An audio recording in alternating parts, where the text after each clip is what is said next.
बरोबर आहे. हो सर. सायकोसिस हा हो. काय गंभीर स्वरूपाचा आजार आहे किंवा मनोविक्षिप्तजन्य विकृती असं याला नाव आहे. आणि सायकोसिस हा गंभीर स्वरूपाचा आजार आहे, आपण मागच्या वेळी बघितलेलं. याच्यामध्ये काय होतं, तर न्यूरॉन्स मध्ये गडबड होते. जे पेशी आहेत, चेतापेशी, त्यांच्या जडणघडणीमध्ये बदल झाल्यामुळे हा विकार होतो आणि हा परमनंट स्वरूपाचा असतो. म्हणजे याला फक्त कंट्रोल करता येऊ शकतं, परंतु पूर्ण बरं करता येऊ शकत नाही. हा याचा काय म्हणतात गंभीर स्वरूप का आहे, तर याच्यासाठी आहे. आणि त्याचबरोबर काय असतं, तर जर हा बरा होत नाही आणि जर त्याचं वर्तन समाजासाठी घातक असेल, तर मग समाज सुद्धा अशा माणसांना स्वीकारत नाही. मग अशा लोकांसाठी असायलम वगैरे जे असतात ते अशा लोकांसाठी असतात की ज्यांच्यामध्ये ही विकृती अति गंभीर स्वरूप धारण केलेली असते. त्यामुळे असे जे लोक असतात ते समाजावर बोज असतात किंवा ते आपलं नॉर्मल आयुष्य सुद्धा जगू शकत नाहीत. परंतु काही म्हणजे आजार असे आहेत की ज्यांच्यामध्ये अटॅक स्वरूपात असतात आणि इतर वेळी पेशंट अगदी नॉर्मल असतो, परंतु त्याला एक ठराविक अटॅक आल्यानंतर सिझोफ्रेनिक अटॅक असतात की तो काहीतरी असं करून बसतो की जे पुन्हा जेव्हा तो नॉर्मल होतो आणि त्याला समजतं की माझ्याकडून असं असं झालंय, तर तो स्वतःला दोष देऊ लागतो आणि परत त्याच्यामध्ये विकृती वाढते किंवा तो नॉर्मल अवस्थेमध्ये जो असतो तो सुद्धा डिप्रेशन मध्ये जातो. अशाही केसेस बघायला मिळतात. तर हे सगळं जे आहे याचं आपण थोडस हे करणार आहोत, काय अवलोकन करणार आहोत. क्लिनिकल सायकोलॉजीमध्ये हा भाग येतो. आणि का घेणं आवश्यक आहे, तर असे पेशंट आपल्याकडे सुद्धा येणं स्वाभाविक आहे. कारण लोकांना योगामुळे काहीतरी मॅजिक होईल असं वाटत असतं आणि ते त्या दृष्टीनं आपल्याकडे बघत असतात आणि आपल्याकडे ते येत असतात. परंतु या रोगावर योगानं आपण परमनंट उपचार तर करू शकतो कदाचित, परंतु त्याला वेळ लागणार आहे. आणि अशा केसेसमध्ये त्यांना जेव्हा अटॅक येतो तेव्हा त्यांना गोळ्यांची गरज असते किंवा औषधांची, इंजेक्शनची गरज असते. हे आपल्याला समजलं पाहिजे. पर्सनॅलिटी डिसऑर्डर्स कशा असतात हे आपल्याला माहिती पाहिजे. त्याच्यामुळे आपण ह्या गोष्टी अभ्यासणार आहोत. तर आपल्याला अजून एक प्रश्न येतो, तो म्हणजे न्यूरोसिस आणि सायकोसिस मधले फरक सांगा. तो मागच्या वेळी आपण डिस्कस केलाय, परत एकदा हवं तर करूया. न्यूरोसिस ही आरंभीची परिस्थिती आहे किंवा कमी गंभीर परिस्थिती आहे आणि सायकोसिस हा अति गंभीर स्वरूपाचा असतो. न्यूरोसिस मध्ये काय असतं, तर तात्पुरती किंवा मेंदूची ठराविक अवस्था असते. परंतु सायकोसिस मध्ये काय होतं, तर चेतापेशीजन्य विकृती असते सायकोसिस मध्ये. न्यूरोसिस हा कसा असतो, थोड्या वेळानं किंवा थोड्या उपायांनी बरा होणारा असतो. सायकोसिस मात्र कसा असतो, दीर्घकालीन आणि न बरा होणारा, बऱ्याच वेळा न बरा होणारा अशा प्रकारचा असतो. व्यक्तीच्या वर्तनामध्ये तीव्र स्वरूपाचे बदल सायकोसिस मध्ये बघायला मिळतात आणि तेही लॉंग टर्म टिकणारे असतात. पण न्यूरोसिस मध्ये कसं असतं, तीव्र जरी असेल तरी त्याचं ड्युरेशन कमी असतं किंवा त्याची जी तीव्रता असते ती थोड्या काळापुरतीच असते. त्याच्यानंतर तो परत नॉर्मलला येत असतो.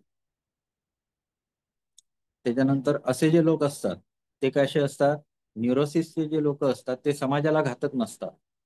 सायकोसिसचे लोक मात्र समाजाला सुद्धा घातक होऊ शकतात. हम्म. हा, न्यूरोसिसच्या लोकांमध्ये आजूबाजूच्या लोकांना किंवा नातेवाईकांना समायोजन करायला शक्य असतं. पण सायकोसिसच्या आजारामध्ये मात्र समायोजन करणं फार कठीण असतं अशा लोकांबरोबर. आता जसे आपण तिकडे बघितले की कुठले कुठले आजार असतात न्यूरोसिस मध्ये, हे आपण बघितलेलं 6 आजार बघितलेले, तसे इकडे आपण 5 आजार बघणार आहोत जे सायकोसिस या कॅटेगरीत येतात. त्यातला पहिला आहे छिन्न मनस्कता किंवा दुर्मनस्कता किंवा दुभंग व्यक्तिमत्व. याला इंग्लिशमध्ये काय म्हणतात?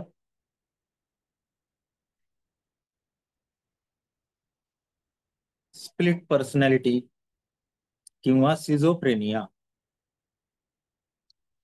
सिझोफ्रेनियाचं स्पेलिंग कसं आहे? SCHIZOPHRENIA.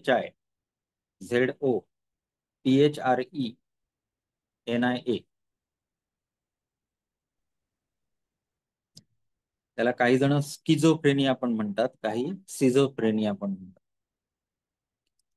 तर हा आजार कसा असतो? तर हा बरा होत नाही.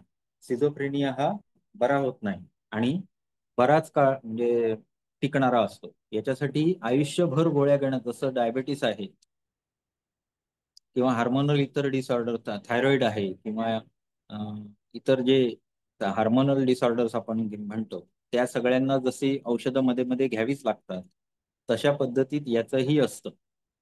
सिझोफ्रेनियाची औषधं ही लॉंग टर्म चालू ठेवावी लागतात. आणि जेव्हा जेव्हा अटॅक येण्याची संभावना असते, अशा सगळ्या घटना त्यांना बाजूला कराव्या लागतात. त्याच्याच बरोबर औषधं कंटिन्यू ठेवावी लागतात आणि रेग्युलर पेशंट व्हिजिट करणं आवश्यक असतं. तर काही पेशंटमध्ये ते आटोक्यात ठेवता येतं, परंतु सर्वच पेशंट आटोक्यात येतात असं नाही. माझ्याकडे एक माझा पेशंट होता सिझोफ्रेनियाचा. तर त्याला डायग्नोस असा झालेला की एके दिवशी तो अशी मस्त टोपी घातली त्याने, इंग्रजांची जशी टोपी असते तशी. त्याच्यानंतर वरती कोट काळा, हातात मध्ये एक मोठी छडी, असं घेऊन तो आला. आणि मुलगा होता एक छोटा खेळत. तर त्याला इकडे ये म्हणाला. तो मुलगा गेला त्याच्या जवळ विचारायला, हे काय केलंय, असं कसं, म्हणजे नेहमीचा ओळखीचा माणूस. तुमचं हे म्हणजे हा कसला होता, असं त्यानं काहीतरी बोलला. त्याबरोबर तू माझी चेष्टा करतोस, म्हणून त्यानं त्याला इतक्या जोरात काठी मारली की तो मुलगा पुढे 8 दिवस ऍडमिट होता. मांडीला त्याच्या एवढं मोठं गळू आलं आणि ते फुटलं, इन्फेक्शन झालं त्याच्या. एवढं मोठं, इतक्या जोरात त्यानं काठी मारली त्याला. तर लहान मुलाला आपण एवढ्या जोरात मारू शकतो का कोणीही?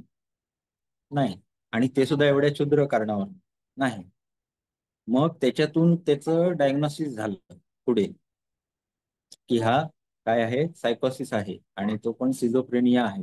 आणि मग त्याच्यानंतर तो जाऊन औषधं घेऊन तो व्यवस्थित झाला वगैरे, सगळं झालं. पण असे हे पर्सन्स असतात ज्याच्यामध्ये एकाच व्यक्तीमध्ये दोन व्यक्ती दडलेले असतात. एकाच व्यक्तीमध्ये व्यक्तिमत्वाचे दोन पार्ट होऊन जातात, की एक व्यक्तिमत्व पूर्ण वेगळं, दुसरं व्यक्तिमत्व पूर्ण वेगळं. म्हणजे एकाच व्यक्तिमत्वामध्ये शिवाजी महाराज पण असतात एकाच माणसात, आणि एकाच व्यक्तिमत्वामध्ये गांधीजी पण असतात एकाच व्यक्तीमध्ये. कधी शिवाजी महाराजांवरती येतात, कधी गांधीजीवरती येतात. असे लोक आपल्याला बघायला मिळू शकतात. यांच्यामध्ये काय असतं? तर यांच्यामध्ये विचार प्रक्रियेतील संघटन बिघडलेलं असतं पूर्णपणे. व्यक्तिमत्व काय होतं? विघटित होतं. स्वतःची पर्सनॅलिटी ही विघटित होते, म्हणण्यापेक्षा काय विघटित होते म्हणजे काय म्हणणार आपण त्याला? आपण पर्सोना किंवा व्यक्तिमत्व कसं तयार होतं बघितलं. आपल्या आजूबाजूच्या सगळ्या परिस्थितीशी आपण समायोजन करत करत आपलं व्यक्तिमत्व घडत असतं. यांच्यामध्ये काय होतं? स्वतःचं व्यक्तिमत्व गळून पडतं, विघटित होतं, आणि दुसरंच व्यक्तिमत्व धारण केलं जातं. कारण ही विकृती कसली आहे? चेतापेशीजन्य विकृती आहे. त्याच्यामुळे जे चेतातंतू असतात, ज्याच्यामध्ये मेमरी साठवलेली असते, त्याच्यामध्ये गडबड, बिघाड होतो आणि मग त्यांच्यामध्ये वेगळीच पर्सनॅलिटी तयार होते. तर असे जे व्यक्ती असतात ते दुभंग व्यक्तिमत्व असं त्याला आपण म्हणतो. वास्तवापासून हे व्यक्ती प्रचंड दूर असतात. वास्तव काय आहे हे, याची जाणीव त्यांना अजिबात असत नाही. वास्तवाच्या पूर्ण विरोधी वर्तन हे त्यांचं असतं. कारण का? तर व्यक्तिमत्वामध्ये पूर्ण दोष निर्माण झालेला असतो. त्यामुळे ते जे त्यांचं वर्तन घडत असतं ते सगळं वास्तवाशी धरून नसतं अजिबात. जगामध्ये जवळजवळ 20 लाख लोक या आजाराने ग्रस्त आहेत. असे व्यक्ती आपल्याला अनेक वेळा आपल्या आजूबाजूला फिरताना पण दिसत असतात, पण आपल्याशी त्यांचा कधी संपर्क त्या अनुषंगाने दुभंग व्यक्तिमत्व म्हणून येत नाही, म्हणून आपल्याला जाणवत नाही. परंतु समाजामध्ये असे कितीतरी लोक आहेत, आमच्या सिस्टीम मध्ये, आमच्या हेल्थमध्ये, आमच्या डिपार्टमेंटमध्ये एक क्लार्क आहे, तो असाच आहे. आता तो गव्हर्नमेंट सर्वंट आहे, क्लार्क आहे, पण तो जेव्हा त्याच्या भूमिकेत जातो तेव्हा तो राजा बनतो, दशावतारातला राजा. आणि तो फिरत असतो सगळीकडे. मग त्याला धरून उचलून कोणतरी नेतात हॉस्पिटलला, काहीतरी होतं, मग तो परत महिनाभर गायब असतो. त्याच्यानंतर आता लोक त्याच्याकडे काय म्हणून बघतात, तो येतो, पगार घेतो आणि जातो. बाकी त्याच्याकडून कसलीही अपेक्षा केली जात नाही. त्यामुळे असं होणं कधी कधी फायद्याचं पण असतं.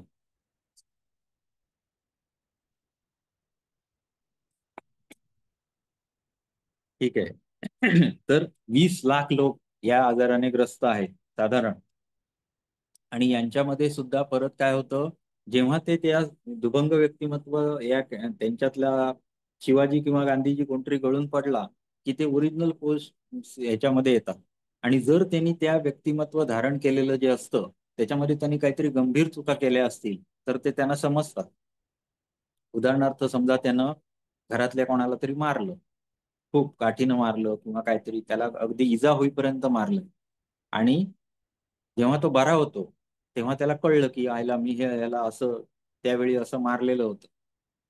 कळल्यानंतर ते शॉक मध्ये जातात, मी हे असं कसं करू शकतो, माझ्या हातून हे कसं कसं घडलं, आणि ते परत डिप्रेशन मध्ये जातात. आणि ह्या लोकांमध्ये 4:1 एवढे लोक आत्महत्या करतात. स्प्लिट पर्सनॅलिटीचे लोक 4 जर असतील तर त्यातला एक आत्महत्या करतो. एवढं हे गंभीर स्वरूपाचं आजार आहे. आता ह्याच्यामध्ये लक्षणं काय काय असतात बघा.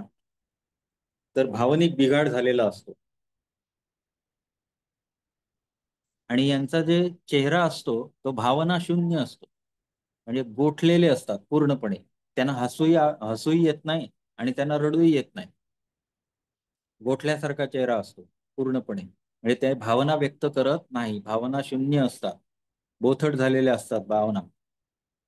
पालकांचा मृत्यू किंवा मुलाचं यश किंवा प्रगती याकडे हे लोक निर्विकार भावनेने बघतात.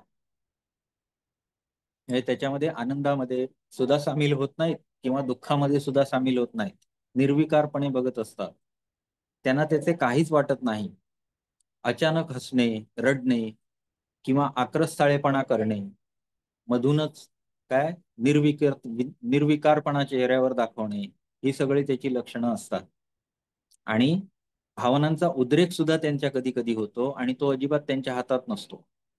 त्यावेळी ते कुठलीही भावना प्रदर्शित करतात, म्हणजे जिथे हसायला नको तिथे ते हसतात, जिथे रडायला नको तिथे ते रडतात. अशा पद्धतीने वेगळीच भावना सुद्धा ते प्रदर्शित करत असतात. त्यानंतर त्यांना हॅल्युसिनेशन्स असतात. हॅल्युसिनेशन्स म्हणजे भ्रम होणे, म्हणजे काय माझ्या अंगावरून साप चाललाय, किंवा मला हे बघ पाणी, ते बघ मला मारायला आले, किंवा वीज कडकडते, घर हलतय, वेगवेगळ्या भूत आलंय, वेगवेगळ्या त्यांच्यामध्ये अशा प्रकारचे भ्रम दिसून येतात. आपण आणि ते कसे बघा, आता काही जणांना आपण सम्राट आहोत असा भ्रम होत असतो, त्याचप्रमाणे ते वागतात, आपण सम्राटच आहोत या पद्धतीनं वागत असतात. काही जणांना आपण देवता आहोत, शास्त्रज्ञ आहोत, अशा प्रकारचे भ्रम होतात, आणि त्याच आविर्भावात ते वागत राहतात. स्प्लिट पर्सनॅलिटी, ओरिजिनली ते तसे नसतात, परंतु त्यांना जेव्हा हा भ्रम होतो तेव्हा ते त्या पद्धतीने वागायला सुरुवात करतात. कोणीतरी आलेलं आहे, ते माझ्याशी बोलत आहे, उदाहरणार्थ शिवाजी महाराज, येशू ख्रिस्त, त्यांच्याशी बोलतात असं त्यांना वाटतं, आणि ते स्वतःच एकट्या कोपऱ्यात कुठेतरी बसून बडबडत असतात, कोणाशी तरी बडबडत असतात. त्यांना ते भ्रम सतत होत असतात की असा कोणतरी व्यक्ती येतोय, तो माझ्याशी बोलतोय, अशा पद्धतीत त्यांना भ्रम होत असतो. आणि हे सगळं त्यांना काय वाटत असतं, त्यांच्या दृष्टीने रिअल असतं.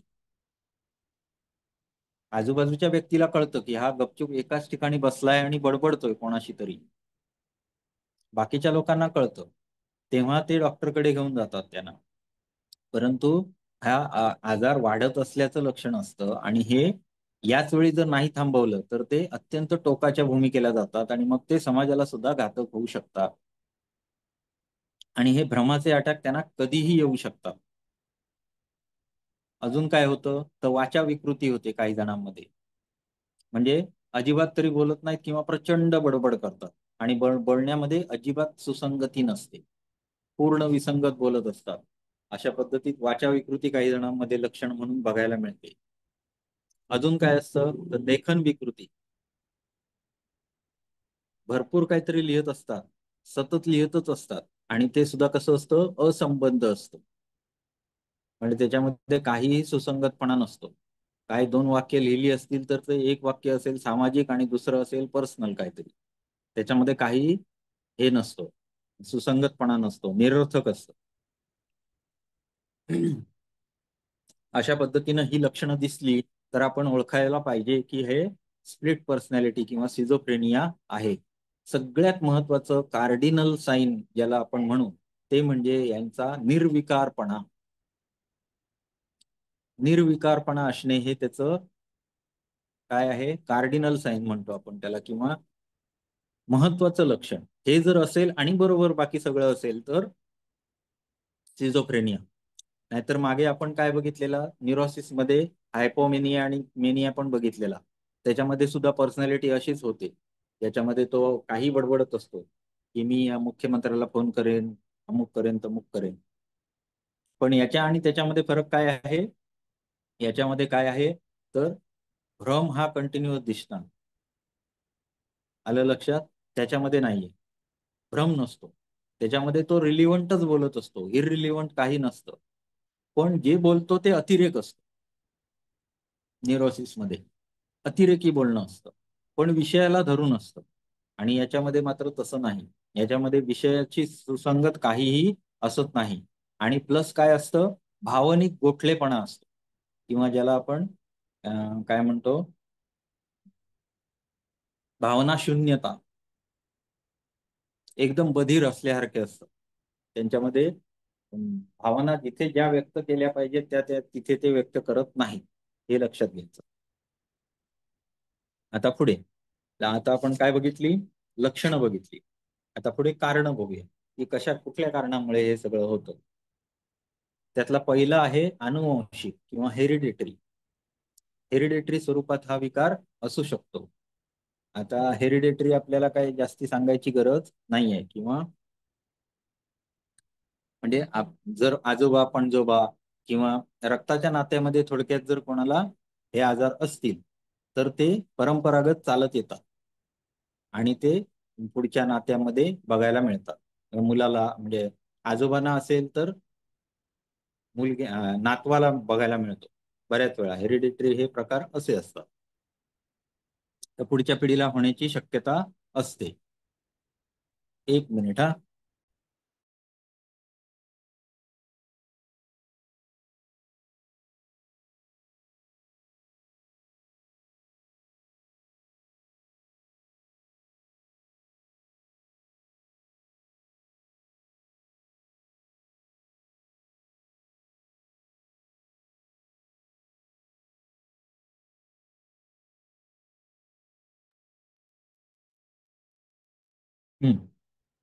पेशंट एक आलेला.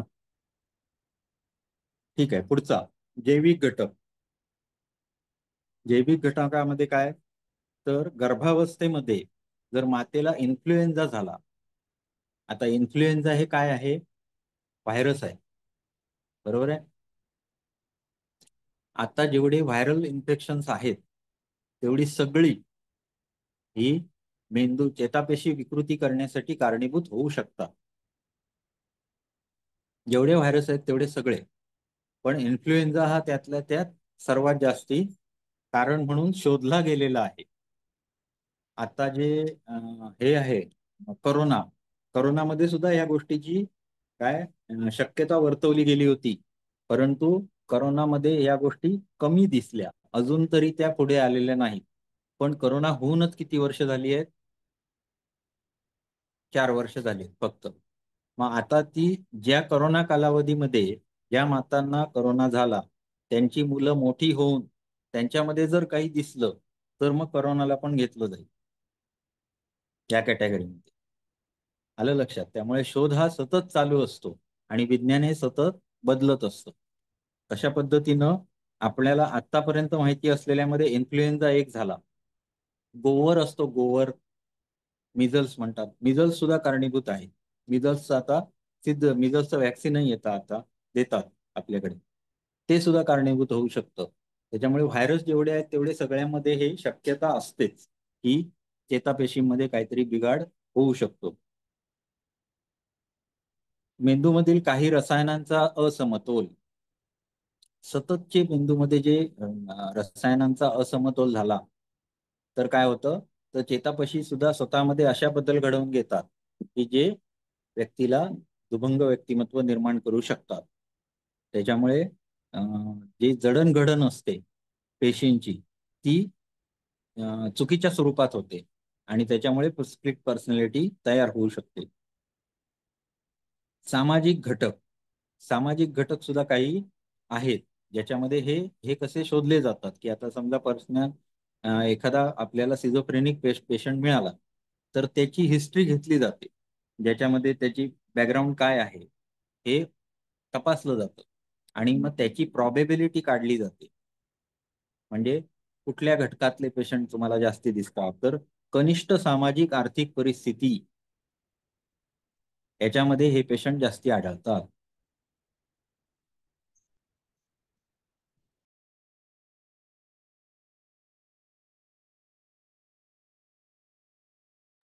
हा, तर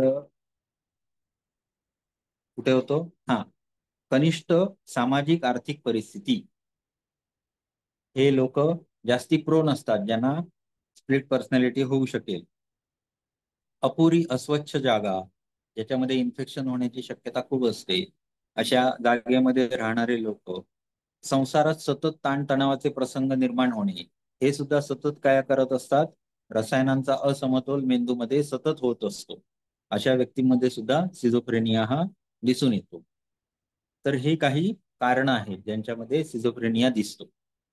आता उपाय, याच्यामध्ये उपाय काय आहे? तर हा पूर्ण बरा होणे अवघड आहे, पण अशा लोकांना कौशल्य प्रशिक्षण देता येते. म्हणजे मनुष्याला जगण्यासाठी काय काय काम करणं आणि त्यातून काही उदरनिर्वाह करणे, बरोबर आहे, हे आपल्याला आवश्यक असतं. मग अशा ज्या व्यक्ती असतात त्या मानसिकरित्या दुर्बल झालेल्या आहेत.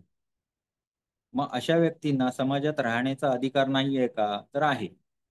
मग त्यांनी किमान कौशल्य त्यांच्या अंगात जर काही देता आलं तर त्याचा वापर करून ते स्वतःचा उदरनिर्वाह करू शकतील, अशा पद्धतीचं शिक्षण यांच्यासाठी दिलं जातं. आणि अशा पद्धतीचे जे असायलम असतात किंवा जे डेव्हलपमेंट सेंटर्स असतात ज्याच्यामध्ये यांना ठेवून त्यांच्यावर अशा पद्धतीचे उपचार केले जातात की समजा आता त्यांना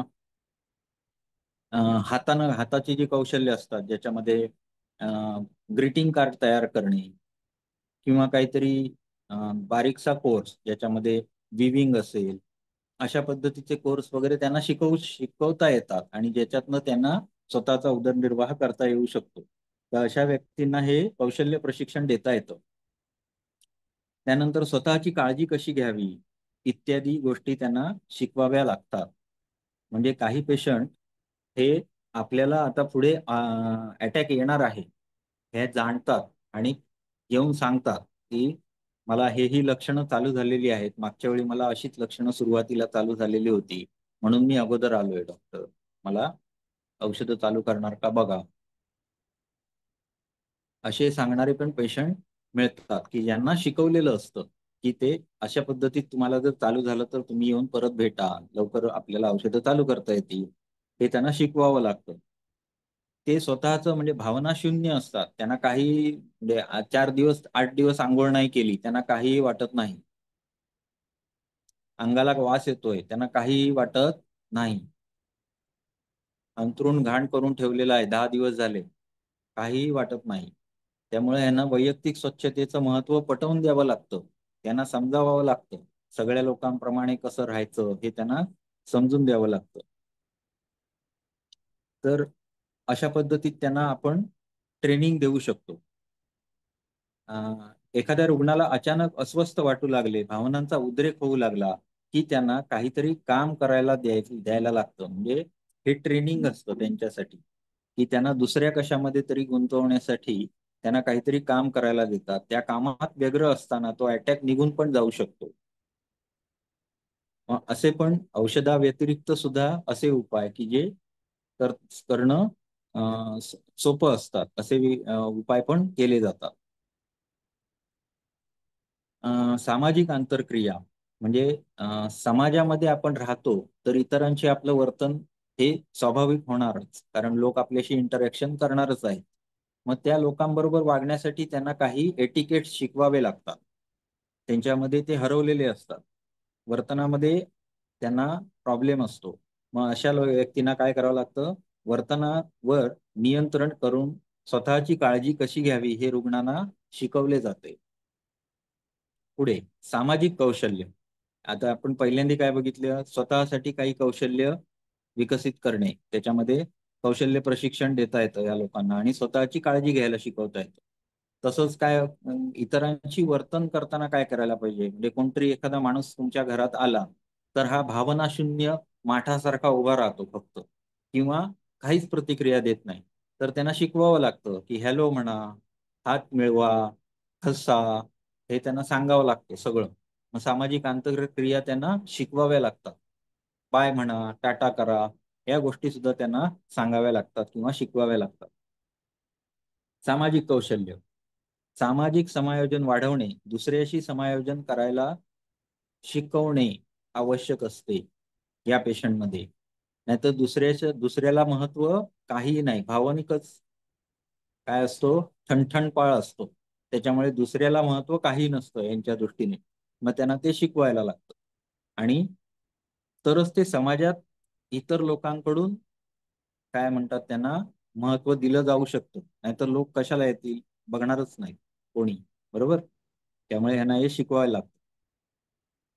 आंघोळ, स्वच्छता, सूचनांचे पालन इत्यादी सर्व रुग्णांना शिकवलं जातं. कुटुंब उपचार पद्धती शेवटची. संपूर्ण कुटुंबाला काउन्सिलिंग केले जाते, कारण सिझोफ्रेनिया असणाऱ्या रुग्णांशी कसे वागावे हे त्या कुटुंबातील सदस्यांना समजावणे आवश्यक असते. कारण त्यांना हे असं काही असेल असं वाटतच नाही. कसला हा माणूस, त्याला काय भावना आहेत की नाही आहेत, अशा पद्धतीनं सुरू होतात लोक. बरोबर. किंवा अशा व्यक्तीला मारायला पण जातात लोक, कारण का तर तो भावनाच त्याच्याकडे नाही. हसतो कसा, कोणतरी घरात वारलंय किंवा मेलय आणि हा व्यक्ती जोरजोरात हसतोय, लोक मारतात अशा व्यक्तींना. तर असं होऊ नये, त्याच्यामुळे व्यक्तींना, घरातल्या व्यक्तींना कसं या गोष्टींची समायोजन करायचं हे कौशल्य देण्याची गरज असते. त्यामुळे काउन्सिलिंग कुटुंबाचं केलं जातं. कुटुंबातील लोक अशा रुग्णांची चुकीचे वागत असतात आणि त्यामुळे त्यांचा आजार बळावतो. रुग्णांशी कसे बोलावे, वागावे, त्याला कसे समजून घ्यावे हे सर्व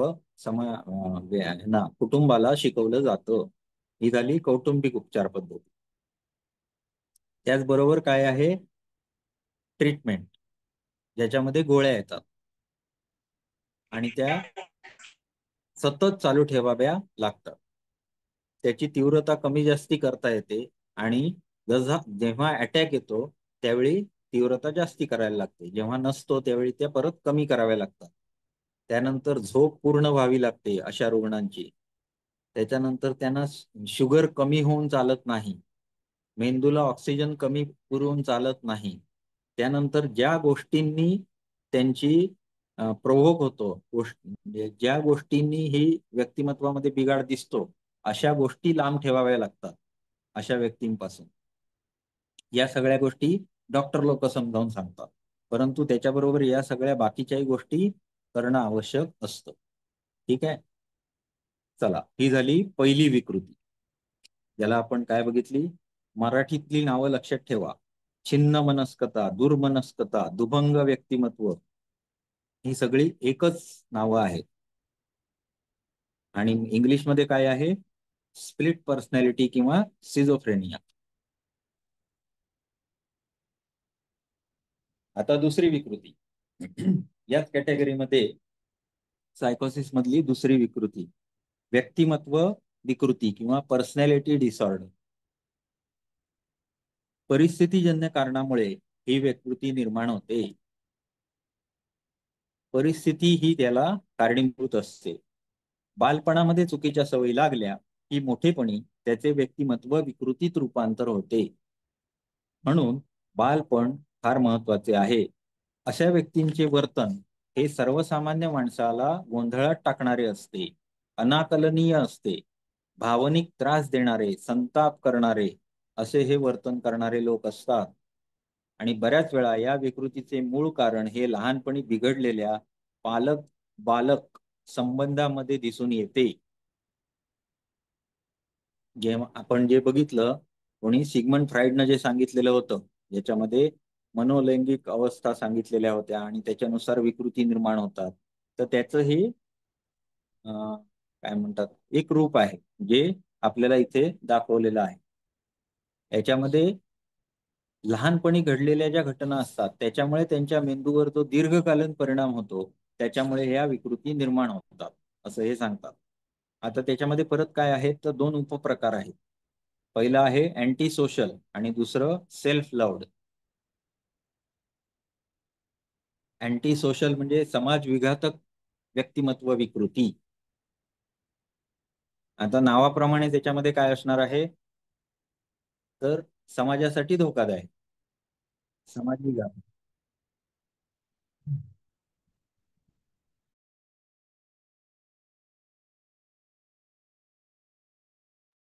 म्यूट जरा तुमच्या.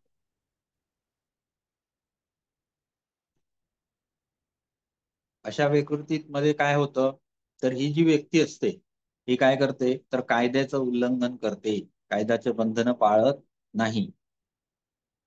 काय काय चोऱ्या करणे, उनाडक्या करणे, खोटं बोलणे, बेजबाबदार आर्थिक व्यवहार करणे, कामाच्या ठिकाणी कामचुकारपणा करणे, हमरातुमरी करणे इत्यादी सगळे समाज विघातक वर्तने अशा व्यक्तींमध्ये दिसून येतात. ह्याचं पण मी एक उदाहरण बघितलेला होता. हा पण पेशंट माझ्याकडे एक होता. मला तो म्हणजे हे शिकून आल्यानंतर कळला, परंतु हा माझ्या लहानपणी असताना एक पेशंट मी बघितलेला होता. तर असेही लोक समाजामध्ये आढळतात. याच्यामध्ये तुम्ही जर बघितलं तर तो माणूस असा, त्याच्याशी जर तुम्ही बोलायला गेलात किंवा तो इतर वेळी बघितलात, तर तो तुमच्याशी जोपर्यंत व्यवहारात येत नाही तोपर्यंत एकदम सज्जन असतो. परंतु काही जण असे तुम्हाला माहिती असतील की लोक पैसे घेतात लोकांकडून आणि परतच देत नाहीत. असे खूप व्यक्ती तुम्हाला दिसतील. ज्यांची आर्थिक विवंचना आहेत असे करणारे गोष्टी वेगळ्या आहेत, परंतु मानसिक रुग्ण असणारे अँटी सोशल लोक पण ह्याच्यामध्ये सामील असतात. असा एक पेशंट मी बघितलेला होता, जो चिट फंड कंपनीत ज्या असतात, चिट फंड कंपनी म्हणजे एकानं तुम्ही तीन करा, तुम्ही तीन करा करणारे जे असतात सगळे, ते सगळे चिट फंड कंपनीज असतात. ज्याच्यामध्ये हे जे मॉडेल आहे हे जागतिकदृष्ट्या फेल मॉडेल म्हणून डिक्लेअर झालेलं असताना सुद्धा लोकांना हे तरी पण ते करतात. काय, तुमच्या हाताखाली तीन जणांना फक्त नेमा, 10,000 रुपये नेमायचे आहेत, 10,000 रुपये द्यायचे आहेत. तर हा व्यक्ती सुरुवातीला लोकांनी त्याला बदडला. एका कंपनीनं फ्रॉड केलं, कंपनी पळून गेली, त्याला मारला. मारला तरी त्यानं पुढच्या वेळी परत अजून एक कुठली तरी कंपनी घेऊन आला, परत एक कंपनी घेऊन आला. अशी जवळजवळ 10 कंपन्या आहेत. 10 कंपन्या तो तेच करत होता. तर मला नंतर काय झालं, तर आता हे सगळं मी जेव्हा लहान होतो तेव्हाची घटना, म्हणजे मी त्यावेळी डॉक्टरीला पण ऍडमिशन घेतलेली नव्हती.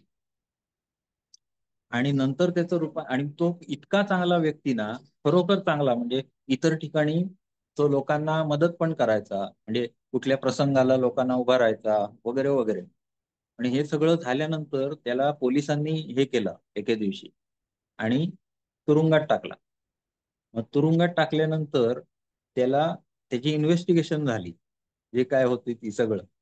आणि तिथे सुद्धा ह्या व्यक्तीचं जेव्हा मेडिकल चेकअप झालं तेव्हा मुंबईमध्ये तो डायग्नोज झाला आणि त्याला पर्सनॅलिटी डिसऑर्डर आहे हे झालं, त्यातून सिद्ध झालं. मला शॉकिंगच होतं, परंतु बघायला मिळाली केस. खरोखरच मी ह्या माणसाला बघितलेला होता हे कळतं.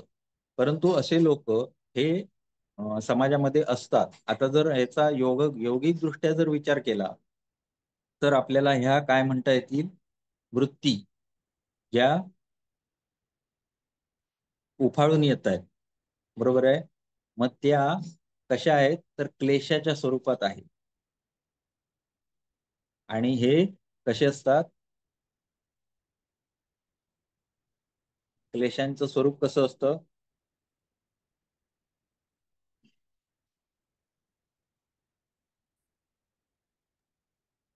कर्माशयामुळे असतं सर. बरोबर. परंतु छिन्न विछिन्न हा स्वरूपामध्ये असतात आणि ते त्या त्या वातावरणाप्रमाणे वर येतात, किंवा त्यांना जर तशा वातावरण पोषक मिळालं तर. वातावरण निर्माण झालं की वर येणारे असतात. आणि मग ते काल सर शिकवत होते कुठे आपल्या ह्याला सेकंड इयरच्या स्टुडंटना. त्यावेळी त्यांनी ते हा विषय काढलेला, तर तिथे त्यांनी सगळं सांगितलं. तेव्हा त्याच्याशी हे जुळतं सगळं, की असं जर विचार केला तर हे लोक अशा पद्धतीच्या वर्तन का करतात, तर त्यांच्यामध्ये ही गोष्ट असू शकते की सुप्त प्रसुप्त तनू, आपलं प्रसुप्त तनू विच्छिन्न आणि असे क्लेशांचे उद्भवण्याच्या शक्यता आहे. 4 पद्धतीने प्रसुप्त असतात काही, म्हणजे दडलेले, की जे दबलेले असतात. म्हणजे नसतात असं नाही. म्हणजे समजा मी एक चांगला माणूस आहे तर माझ्या अंतर्गत वाईट गोष्ट असणार नाही असं नाही, आहे. परंतु ती कशी आहे, दबलेली प्रसुप्त अवस्थेत आहे. सुप्त अवस्थेत म्हणजे निद्रिस्त अवस्थेत आहे, बरोबर. एखादा वाईट व्यक्ती आहे त्याच्यामध्ये चांगले गुण नाही तसं नाही, पण ते कुठे आहेत, प्रसुप्त अवस्थेत दडलेले आहेत. त्यानंतर तनू. तनू म्हणजे काय, तर अत्यंत सूक्ष्म स्वरूपात. अंकुर अंकुर हा, असणं. अंकुरित होतात परंतु ते पुढे वाढत काहीच होत नाही त्याचं, असे असतात. त्यानंतर काय असतं, विच्छिन्न. विच्छिन्न म्हणजे काय, तर एक वृत्ती तयार होते परंतु त्याला दुसरी वृत्ती ही घातक असते किंवा त्याला बांधून टाकते. म्हणजे मला असं मनातून वाटतं की जावं भरपूर काहीतरी उन्हाळपणा करावा, परंतु लगेच दुसरं मन सांगतं नाही, हे करणं योग्य नाही, असं करणं योग्य नाही, खूप पैसे उधळावे, नको असं करायला नको. लगेच दुसरी वृत्ती त्याच्यावर हावी होते आणि त्याला छिन्न विच्छिन्न करून टाकते. आणि शेवटचं काय आहे, उदार. ज्याच्यामध्ये कुठलंही बाधा न येता ती वृत्ती काय होते, फळाला येते, ती म्हणजे उदार. मग अशा व्यक्तींमध्ये काय असतं, तर अशा ज्या वृत्ती असतात, ज्या वर्तन घातक असतात, त्याच वृत्ती काय असतात, उदार असतात. आणि आपल्याकडे याला काय मानलेलं आहे, कर्माशयातून आलेले आहे. म्हणजे जन्मोजन्मीच्या संस्कारातून त्या वृत्ती या व्यक्तीपर्यंत पोहोचलेल्या आहेत. आणि त्याच्यासाठी आपल्याकडे उपाय म्हणून सांगितलेले आहेत. त्याच्यामध्ये काय आहे, हा विषय आलेला कुठून, तर तो क्रियायोगावरून आलेला होता. मग त्याच्यामध्ये क्रियायोग हा उपाय म्हणून करता येऊ शकतो. जप, ईश्वर प्रणिधान या गोष्टी करायला पाहिजे. हे त्याच्याबरोबर काय म्हणतात त्याला, उपाय म्हणून आपण यौगिक सांगू शकतो. आणि त्याच्याबरोबर आपण आता जे शिकतोय त्याचं एक काय म्हणतात तौलनिक भाग म्हणून हा मला इथे बोलावासा वाटला. चोरी करणे, बेजबाबदारप्रमाणे आर्थिक व्यवहार करणे, हे सगळे काय झाले, उदार वृत्ती त्यांच्या आहेत, ज्या समाजाला घातक आहेत किंवा ज्या यम नियमात बसत नाहीत. अशा गोष्टी करणे हे त्यांच्यासाठी उदार वृत्ती आहेत त्यांच्या. तर या हा अशा व्यक्तीमध्ये दिसून येतात. कारणे काय आहेत? तर अनुवंशिक आहेत. आई वडील विकृत असल्यास मुलं तशी विकृत बनतात. आई वडिलांमध्ये जर भांडणं असतील तर लहान मुलांमध्ये सुद्धा हे दोष बळावू शकतात. कौटुंबिक संबंधामध्ये बिघाड. दुसरं, घरामधील आपापसामध्ये वाद असणे किंवा आपापसामधले संबंध बिघडलेले असणे. उदाहरणार्थ आई वडिलांचं नेहमीच सततचं होणारं भांडण मुलांच्या मानसिक काय विकृती तयार करतं. त्यानंतर मादक द्रव्यांचे सेवन हे सुद्धा काय आहे, अँटी सोशल प्रवृत्ती तयार करू शकतो. सुरुवातीला अशी व्यक्ती जी असते मादक द्रव्यांची ती मॅनिया सारखी, हायपोमॅनिया सारखी लक्षणं दाखवते आणि नंतर मग एकदा विकृती तयार झाली की पर्सनॅलिटी डिसऑर्डर हा शिक्का बसतो आणि तो मग परमनंट राहतो. अशी व्यक्ती परत नॉर्मलला येत नाही. हे झालं समाज विघातक व्यक्तिमत्व किंवा विकृती, अँटी सोशल.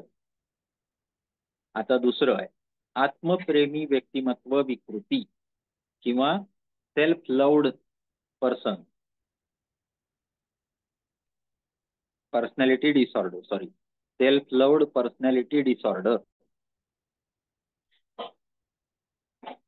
आता याच्यामध्ये काय आहे, तर ही विकृती असणारी व्यक्ती स्वतःवर खूप प्रेम करते. मला आठवतो कोण माहिती आहे का लगेच? अनिल कपूर. अनिल कपूर असं करत राहतो सारखं आणि स्वतःलाच तो आरशात बघतो 10 वेळा, 15 वेळा, 60 वेळा दिवसातून बघतो आणि प्रत्येक वेळी सांगतो यू आर ग्रेट. आरशाला स्वतःलाच सांगतो. तर मला ते विकृत वाटलं. तर ही विकृती असणारी व्यक्ती स्वतःवर खूप प्रेम करते. अत्यंतिक टोकाचे हे प्रेम असते. इतरांचे अवमूल्यन करून स्वतःचे फाजील महत्व वाढवणे असे यांचे वर्तन असते. सतत मी कसा श्रेष्ठ हे सतत सांगत राहायचे असा भाव त्यांच्या वागण्या बोलण्यात असतो. इतरांचा अपमान करतात. अमाप यश किंवा सत्ता मिळवण्याचा सतत काय कल्पनेत वावरत असतात. या व्यक्ती स्तुतीप्रिय असतात. त्यांची स्तुती केली की त्यांना बरं वाटतं. इतरांचे लक्ष वेधून घेण्याची वृत्ती असते. सतत आपल्याकडे लोकांनी लक्ष दिलं पाहिजे यासाठी ते प्रयत्नशील असतात. इतरांचे शोषण करून त्यांचा गैरफायदा घेणे, दुसऱ्याचा द्वेष करणे, उद्धटपणाची अशा सारख्या त्यांच्या प्रवृत्ती असतात. आता यावर उपाय काय? तर यावर उपाय म्हणजे फारसे काही उपाय लागू पडत नाहीत, कारण ही काय आहे परमनंट डिसऑर्डर असते. आता यामध्ये त्याने जर आध्यात्मिकतेची कास धरली, योग साधना, अध्यात्म यामध्ये जर तो हळूहळू प्रवेश केला तर स्वतःचे स्वभावदोष त्याला कळू शकतात. मी आज ज्या परिस्थितीत आहे, माझे जे काही यश अपयश आहे त्याला केवळ मी जबाबदार आहे हे त्याला कळू लागते आणि त्यामुळे आत्मप्रेमी व्यक्तिमत्व विकृतीवर नियंत्रण आणले जाऊ शकते. पर्सनॅलिटी डिसऑर्डर इथे संपलेली आहे. पुढची डिसऑर्डर घ्यायची, स्वमग्नता. 8 चे झाले, एक होईल माझ्या मते, घेऊन टाकू. स्वमग्नता किंवा आत्मकेंद्रितता किंवा ऑटिझम. ओके, हा सर्वसाधारणपणे न बरा होणारा विकार आहे आणि लहान मुलांमध्येच हा विकार आढळतो. स्कॅनर या संशोधकाने 1943 मध्ये या सगळ्यात पहिल्यांदा या विकृतीचा शोध लावलेला होता. शिक्षकांना, विशेषतः बोडके मॅडम आहेत ना, शिक्षकांनी या गोष्टीवर लक्ष ठेवायला बऱ्याच वेळा हे केलं जातं, ट्रेनिंग वगैरे मध्ये पण सांगितलं जातं. तर लहान मुलांमध्ये हे लक्षणं जर आपल्याला दिसत असतील तर ऑटिझमचा शिक्का आपण मारू शकतो, परंतु त्यालाही आजकाल गव्हर्नमेंटनं फार रिस्ट्रिक्शन आणलेले आहेत. त्याच्यामध्ये सगळ्याच सेंटर्सना परमिशन नाहीये की तुम्ही ऑटिझम म्हणून शिक्का मारा. सगळ्या सेंटर्सना परमिशन नाही. यामध्ये काय असतं तर आत्यंतिक टोकाची स्वकेंद्रितता असते. मुलींच्या तुलनेमध्ये मुलांमध्ये या विकाराचं प्रमाण जास्ती आढळतं. अतिशय तुसडी, माणूसघाणी, संवेदनाहीन अशी ही मुलं असतात. म्हणजे काय असतं तर बालवाडीपासूनच लक्षणं दिसायला लागतात की इतरांना मारणे, त्यानंतर लोकांचं लक्ष विचलित करणे, कुठल्याही गोष्टीमध्ये विघ्न निर्माण करणे, अशा प्रवृत्तीची ही मुलं असतात. अशी मुलं जी असतात ती ना कोणावर प्रेम करतात, ना कोणाच्या प्रेमास पात्र ठरतात. स्वमग्न असतात, स्वतःमध्येच मग्न असतात, स्वतःच्या तंद्रीत सतत असतात. सामाजिक संबंधामुळे मध्ये ही मुले अतिशय अपरिपक्व वर्तन करतात. भाषिक विकास कनिष्ठ दर्जाचा असतो. ते या मुलांमध्ये जर बघितलं तर यांच्यामध्ये कसं असतं साधारणतः मागे पण मी तुम्हाला सांगितलेलं की एखादं मूल एखाद्या म्हणजे पहिलं वर्षापर्यंत त्याला आई बाबा म्हणता आलं पाहिजे किंवा 3 शब्द तरी व्यवस्थित म्हणता आले पाहिजेत 18 महिन्यापर्यंत. ही त्याचं काय आहे मिनिमम बेसिक डेव्हलपमेंट आहे की जी त्याच्यामध्ये दिसली पाहिजे. पण अशी काही मुलं असतात ज्यांच्यामध्ये हे डिले होतं. 2 वर्ष झाली, 3 वर्ष झाली, बोललाच नाही. नंतर बोलायला लागला, खूप उशिरा बोलायला लागला, असं त्यांच्यामध्ये जर हिस्ट्री घेतली तर आपल्याला मिळतं. भाषिक विकास कसा असतो कनिष्ठ दर्जाचा असतो. आता हा भाषिक विकास कनिष्ठ होण्यामागे काय कारण असेल बघूया. काही कोणाला सुचतंय का बघा.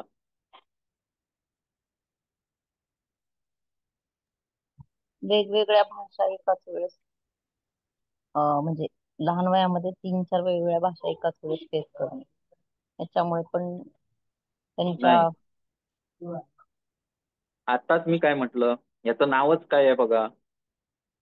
Delayed mind. आत्मकेंद्रितता. सर आत्मकेंद्रितता. म्हणजे त्याला त्याला ना म्हणजे सोबत कोणी नसणं किंवा त्यांची आई वगैरे त्याच्याशी जास्त बोलत नसली लहानपणी, बरोबर, म्हणजे हे कारण समवयस्कर आहे. पण कोणी पण नसलं. सगळी माणसं आहेत त्याच्या भोवती तरी सुद्धा अशी मुलं जी असतात ती डिलेच होतात. कारण का मग सर तर ती त्याचं ते स्वकेंद्रित असतात. मेंदूचं जे स्पीच थेरपीच विकास झालेला नसतो. हम्म. पण आता तुम्ही ब्रेन मी मधलं काय म्हणतो स्पीच. तुम्हाला लक्षात नाही आलं. स्पीच. मी काय म्हणतोय बघा. तुम्ही भाषा तुमची कशी विकसित झाली. दुसऱ्याचं ऐकून ना का तुम्ही एके दिवशी ऐकून. उठलात आणि हा, इंग्लिश ऐकून बोलायला ऐकून. लागला. ऐकून ऐकून झाली. बरोबर आहे ना. पण एखाद्या व्यक्ती जर हा स्वकेंद्रित हा. असेल तर तो दुसऱ्याचं ऐकेल का. नाही, तो दुसऱ्याचं ऐकणार नाही. ऐकतच नाही. आलं का लक्षात. मग त्याचं विकसित कसं होणार. लक्षात आलं. स्वकेंद्रित असल्यामुळे दुसऱ्याच्या भाषेचा आपण वापर करू शकतो, त्याच्याकडनं काहीतरी शिकू शकतो हे त्यांना पटलेलंच नसतं कधी. त्याच्यामुळे त्यांना सुरुवातीचं लक्षण हे अशा पद्धतीत दिसतं की त्यांचं पहिलं लँग्वेजचा विकास होत नाही. स्किल आहे ना, सोशल स्किलमध्ये लँग्वेज येतं. लँग्वेज ज्याची चांगली आहे तो समाजामध्ये व्यवस्थित वावरू शकतो. मग तो सोशल नसल्यामुळे अशा व्यक्तीमध्ये काय होतं आपलं सॉरी काय आत्मकेंद्रित असल्यामुळे त्याच्या सोशल स्किल्सचा विकास होत नाही. तर अशी आत्मकेंद्रित असण्याचा हा पहिला दोष आपल्याला दिसून येतो की अशा व्यक्तीमध्ये काय होतं लँग्वेज डिले होतो. सामाजिक संबंधामध्ये ही मुले अतिशय अपरिपक्व असतात. भाषिक विकास कनिष्ठ दर्जाचा असतो. शारीरिक वय वाढते परंतु मानसिक वय वाढत नाही. कारण का तर समाजाशी काय समायोजन करण्याची त्यांना कधीही शक्यताच नसते. अशी व्यक्त समायोजन वगैरे काहीही करत नसतात. ती स्वतःमध्येच फक्त मग्न असतात. एकलकोंडेपणा असतो यांच्यामध्ये. स्वतःमध्येच रमत असतात. सहानुभूती शून्यता असते. कारण का तर वर्तन कुठल्याही पद्धतीत विकसित व्यक्तिमत्व न झाल्यामुळे वर्तनाची शक्यताच नसते. निष्क्रियता, दौर्बल्य, हालचालींमध्ये असंबंधता अशी सगळी लक्षणं यांच्यामध्ये दिसायला लागतात. आता यामध्ये पण काय आहे, स्वमग्नतेमध्ये अनुवंशिक घटक हे महत्वाचं कारण आहे. जेव्हा कधी तुम्हाला जन्मजात विकृती आढळते त्यावेळी त्याच्यामधलं एक महत्वाचं कारण काय मानलं जातं, कॉन्सॅग्युअस मॅरेज, म्हणजे नात्यामध्ये लग्न करणे. नात्यामध्ये जेवढी लग्न होतात तेवढ्या सगळ्यांमध्ये जन्मजात विकृती असण्याची शक्यता जास्ती असते. दुसरं कारण काय आहे, अनुवंशिक कारण, याच्यामध्ये पिढीजात चालत आलेलं असणे किंवा आजोबांकडून आजीकडून ते दोष उत्पन्न होणे. बालक पालक यांच्या संबंधाचा अभाव, बालक पालकांमध्ये जर व्यवस्थित संबंध नसतील तरी सुद्धा मूल स्वकेंद्रित आत्मकेंद्रित होऊ शकतं. याचं सुद्धा हे तेच आहे की यांच्यामध्ये सुद्धा काय झालेलं असतं, तर चेतापेशीमध्येच बिघाड झालेला असतो. त्यामुळे यांचं सुद्धा काय म्हणतात त्याला, रिहॅबिलिटेशन सेंटर मध्ये यांना टाकायला लागतं. अशा व्यक्तींमध्ये जेव्हा तीव्र दोष असतात अशा व्यक्तींना समाजात राहणं शक्यच असत नाही. अशा व्यक्तींना गोळ्या औषधांचाही फार उपयोग होत नसतो. पुढे हे इथपर्यंत झालंय. आता जे उरलेत फक्त दोनच आपले, ते आपण उद्याच्या क्लासमध्ये घेऊ शकतो. चालेल, ठीक आहे. Okay sir. आत्ताच्या याच्यामध्ये काही प्रश्न आहेत का?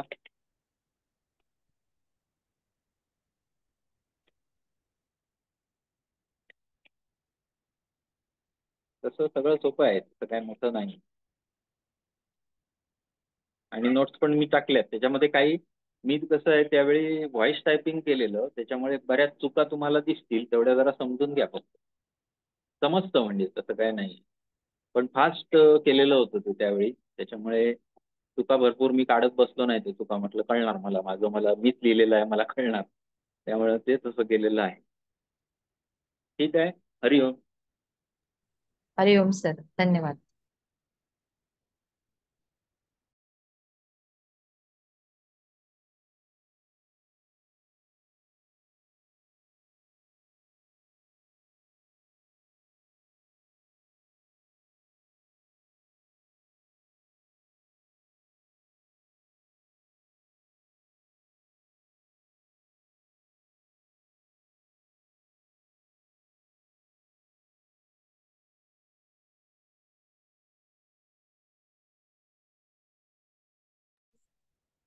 सर,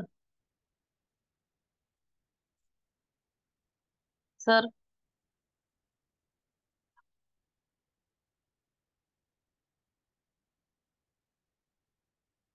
हा बोला. सर क्लास संपला सर. क्लास संपला का? बरोबर. हो.